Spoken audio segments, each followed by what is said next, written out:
What kind of kid were you? I mean, can you look back and see yourself? Were you a bit of a loner kid, a bookish kid? I wasn't all that much of a loner, at least not willingly.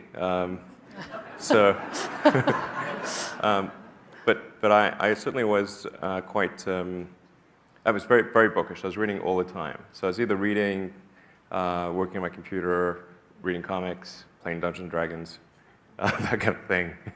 And I understand Hitchhiker's Guide to the Galaxy, that wonderful book by Douglas Adams. That was a key book for you.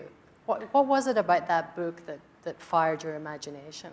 So I guess when I was in around 12 or 13, I had kind of an existential crisis, and I was reading various books on trying to figure out the meaning of life and, well, like, what does it all mean? Because it starts seeming quite meaningless. And then we happen to have like some books by Nietzsche and Schopenhauer in the house, which you should not read at age 14. It's bad. It's really negative.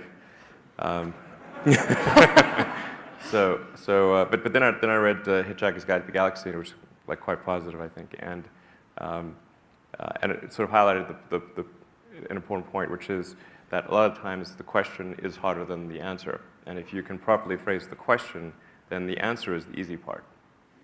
And so, to the degree that we can better understand the universe, then we better know what questions to ask, and then whatever the question is that most approximates what's the meaning of life, that's the question we could ultimately get closer to understanding.